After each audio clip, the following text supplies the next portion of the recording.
Welcome to the Medical Manners Podcast, where I give healthcare providers simple tips for ways they can transform the way they connect with their patients and colleagues.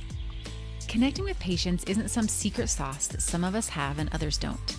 They're just skills, implemented consistently over time.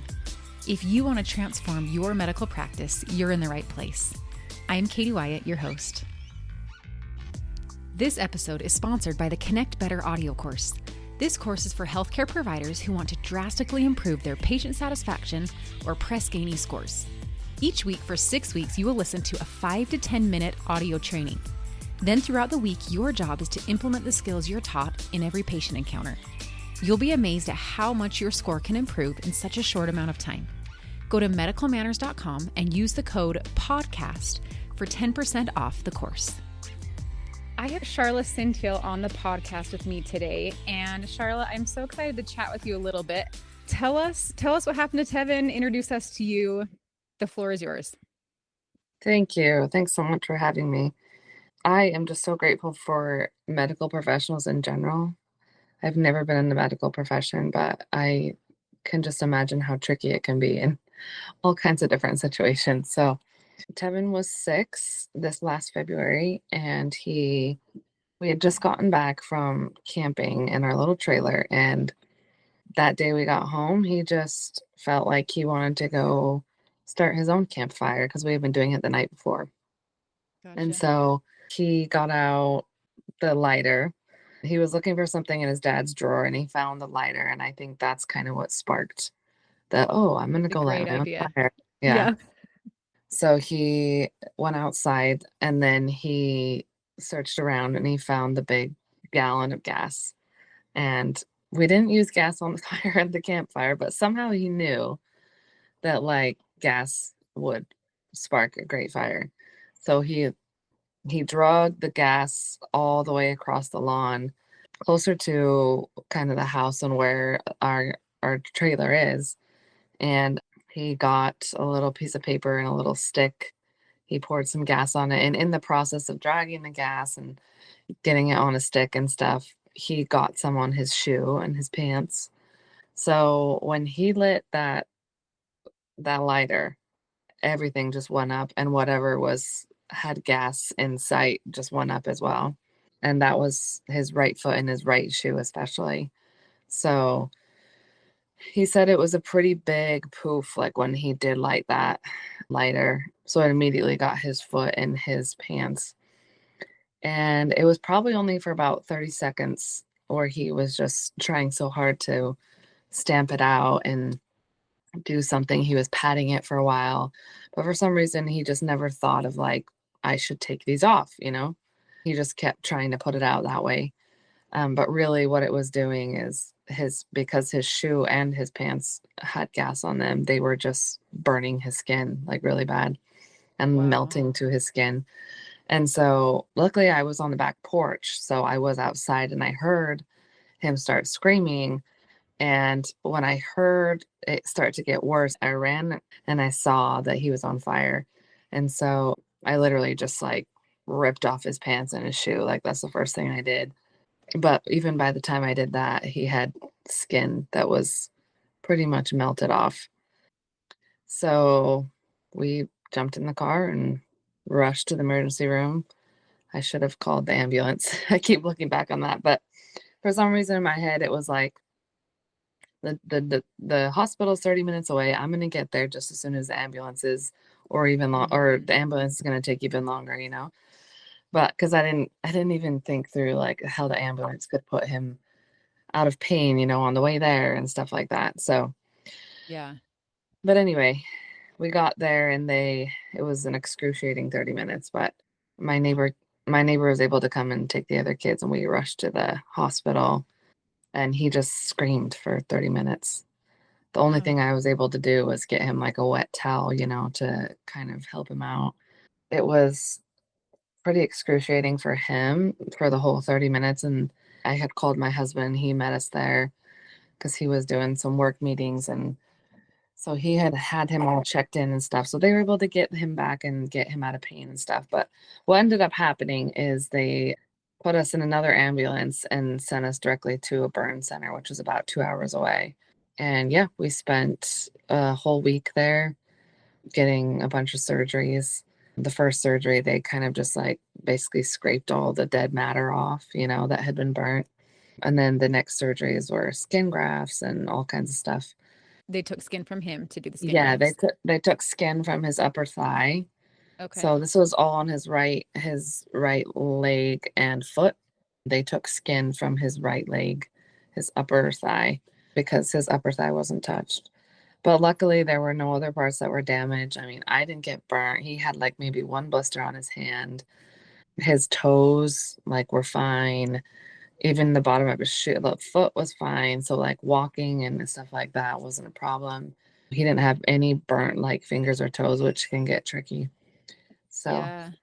it just kind of started this whole process of wound care, which I had never been familiar with, but it is a long process. Well, and tell Because me real quick, how much of his leg was burned? Like, how high did those burn marks come up his calf? Was it to his knee? it was almost to his knee. Yeah. Okay. So it didn't come past his knee. So really like in the world of burns, it really wasn't like super, super bad. But it is for him, it will be like a lifelong thing because because the scars are so intense, I guess, both in his thigh where he got his skin graft and then also down below. He will maybe have to have surgeries later where they're like releasing scars so that as he grows and stuff like that, because he has so much more to grow. We are still going. I mean, we're 9 months out now, and we're still going monthly for laser treatments, and that's surgery every time because he's so young, they put him out for every single one. So his scars have been healing pretty puffy, and so it just takes a lot more like laser surgeries for them to try to get those scars to be not so rigid and puffy and to have the color be better and all that kind of stuff. So Gotcha. yeah, that's where we're at. And how is his pain now? Is he pretty pain free at this point? Yes, I would say almost pain free. She does have a lot of times where like certain parts of the burn will itch or burn or sting a little bit. And then after his laser treatments, he does have a couple days of pretty minor pain as it's healing and stuff like that. It doesn't affect like the way he walks or anything like that, which we're so lucky. We're so lucky. So You remember Katie Layton, a mutual friend of ours, mhm. right? When we were graduating nursing school, before we were going to take our NCLEX, we went up to her parents' cabin in Bear Lake. And it was just she and I, we were, I don't know, 20-year-old girls. And we stayed at the cabin and we studied all weekend. And we were snowed in. We'd go like get wood and keep this wood burning stove going. And we just studied and studied. Well, one night I set my hand on the top of that wood burning stove and just burnt just my palm and a couple of fingertips. And we ended up leaving a day early because I was in such excruciating pain. I couldn't get on top of the pain. I couldn't sleep. And that was just my hand. And so I can't imagine the pain that Tevin was in and the fact that he was 6. And that's a little bit harder to process that, right? So how did pain management go? And how did they kind of approach that when you were in the hospital with him? He did have an IV. The only time that he was getting like IV pain meds was obviously when he was in the ambulance, right? And when they were taking him to the burn clinic, but also when they did the surgeries, they would use the IV to do pain meds.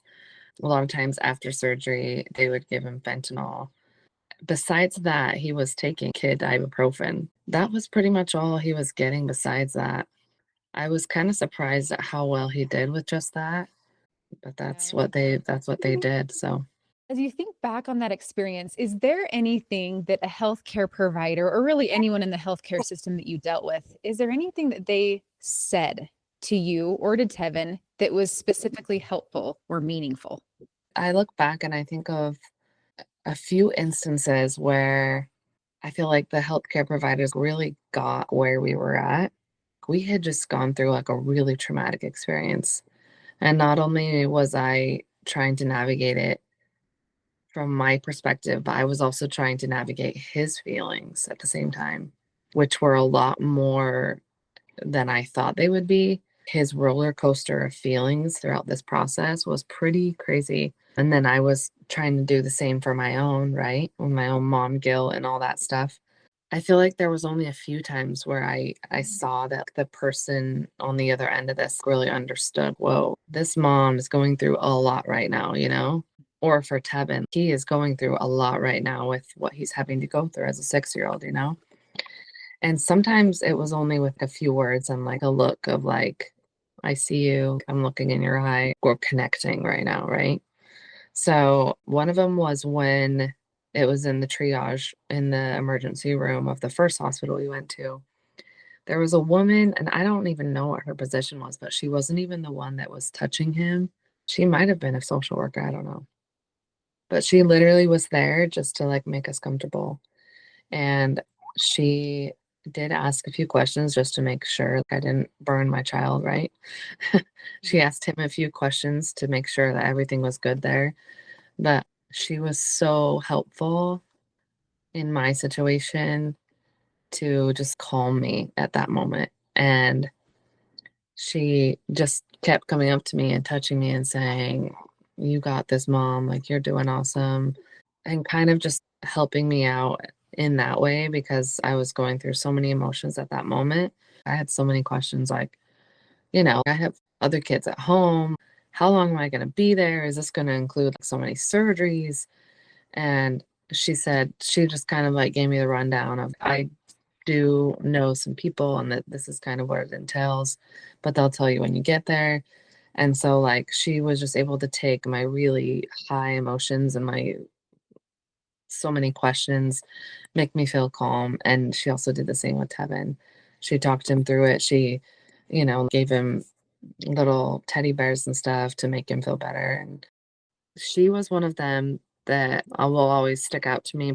I always found that the younger generation were more understanding and also patient with my child.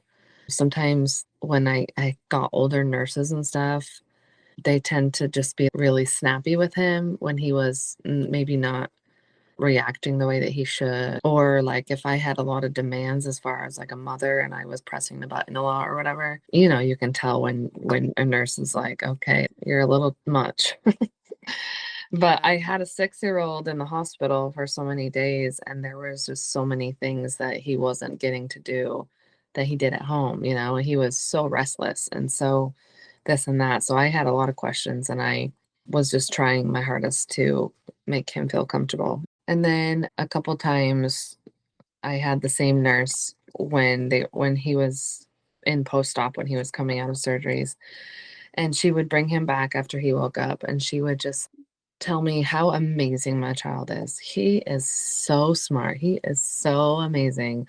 How cute he is. And she would go on and on and on. And it was just so sweet. Like she didn't have to do that. How many kids does she see, but she didn't have to do that. And with us already navigating, his decision to start a fire and stuff like that, he needed to hear that because he was already feeling down on himself for making this decision that impacted so much of his life. And I was already feeling down as a parent, and so just her saying those words that him and I could hear made a big difference in our day. Yeah. And I'm sure she thought it was nothing, but for us, it meant a lot. And I'll always remember her, when I see her in pre op or just in the halls or whatever, I always think, oh, what an amazing person she is. And she was just such a kind heart. Wow. I love that. And what I heard from that, so the first lady, we don't know exactly who she was, maybe social worker. It sounds like she really put herself in your shoes, right? And she kind of like saw things from your perspective and answered questions accordingly and dealt with emotions as if she were in your shoes. And I love that idea. And I think that's important for us to remember. And then the second group where you're talking about kind of the younger generation of healthcare providers that seem to be a little bit more patient. I do think that after you've worked in healthcare for a while and you've seen 300 kids who have been burned, Yeah. you kind of just go on autopilot. And I think it's so important to remember that even though this is the 300th kid you've seen that's been burned, this is Tevin's first burn. And Yeah. this is your first burn.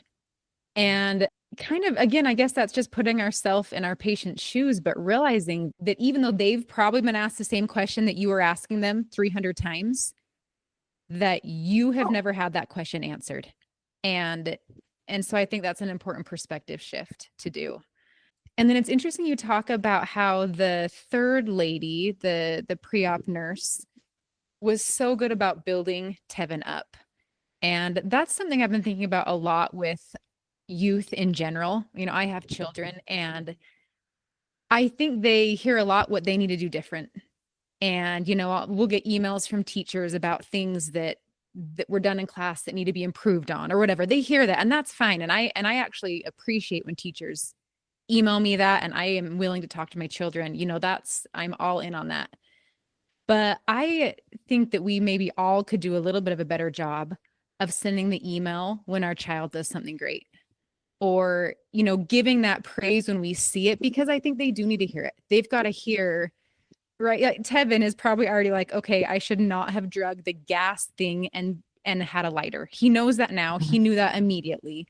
He needed to hear some good things too. And so I love that she focused on that. Yeah, and I feel like the only advice that I would have, because overall the medical providers at this facility were so great, because it was a burn clinic and we were even in a pediatric burn clinic. So they even had like a separate pediatric burn clinic. So it They was knew. that they were used to working with not only burn survivors, but also burn survivors who were kids, you know, which is a totally different game, because some of these kids that they had in there couldn't even communicate of where they were hurting, you know what I mean? Yeah. So we were at an awesome facility and we were lucky that it was only like an hour and 15 minutes away from our house, you know, Mm-hmm. and this amazing burn clinic. So I think overall we really received some amazing care. But I think the thing that I kept seeing was the human connection of realizing that these people that I'm working with right now have just been through a really traumatic event that is going to change their whole lives. This was like an event that we will always look back on, and that both him and I have learned so many lessons just about, you know, and but that we were both going through so many emotions that we just needed like so much grace at that moment. Like we just needed them to realize that, and them to realize that both the mom and the child right now are having a really hard time navigating their own emotions. And the mom is also trying to navigate his emotions, trying to keep him happy in this crappy situation that he's in right now, you know? Yeah. Because I found that if they were able to kind of remember that, then it really changed the way that they cared for us. There was one situation where one of the nurses, he kind of he was having a really hard day, and he asked her, or kind of demanded some things in not a very nice way, Mm-hmm. and she got kind of upset. That's not the way you treat me, and kind of became the mother in that point. I look back on that situation and I just thought that it could have been handled differently, because I was there, I saw everything, and so I was able to take care of the situation after she left and make sure that he apologized and that things, you know, were fine. But I could tell that she had been having a hard day too, you know, that she just brought it in with her. You know, I could tell from the moment she stepped in the door that just was not happy, you know. Mm, So just her like demand for respect in that moment, when he didn't have the capability to offer her that respect, was kind of hard, and just added a little bit more to our day. right. It's hard though, because as medical professionals, you guys have your own lives, right? You have everything that's going on in your life, and then you're stepping into other people's lives who have so much going on. And so I don't even know how you guys do it. It's amazing. Well, and I think the hard thing is that we all have bad days. And sometimes, depending on what's going on in our personal life, that is hard to leave behind. Yeah. And if that's something that happens a couple times a year, I'd say that's normal and natural. But I think that sometimes we get ourselves in situations in life where we are living such chaotic lives that we can't care for patients the way we should because we're not able to leave our personal life alone. And I think that's maybe a little different, and that maybe we need to look at our lives. And some things you can't change, some things we have no control over. But are there things that we have control over? And if we do, we've got to get our personal lives in order so that we can come to work and we can practice the healer's art and we can be caring. I think that's important. I know, like, before I work a shift, if the day before I get my laundry done and I get groceries and I get my stuff done, then I am able to be really good and present when I'm working. And there's days that I don't do that and I struggle. And that's not, I have total control over that. I can make a good choice there and I have Yeah. power over that. And so I think the things we can control as healthcare providers, we need to try to do that so that we can show up and not drag in baggage with us, because we're dealing with, that's our job, is to deal with people who are going through big baggage stuff. And we've got to be able to help lift their baggage and not be carrying our baggage around if possible. So I love that idea, Sharla. Yeah. Well, is there any other advice that you have for us? Anything else that comes to mind or that we haven't touched on yet? I don't think so. Oh man, I'm just so grateful. I know that it's like a thankless job in so many ways.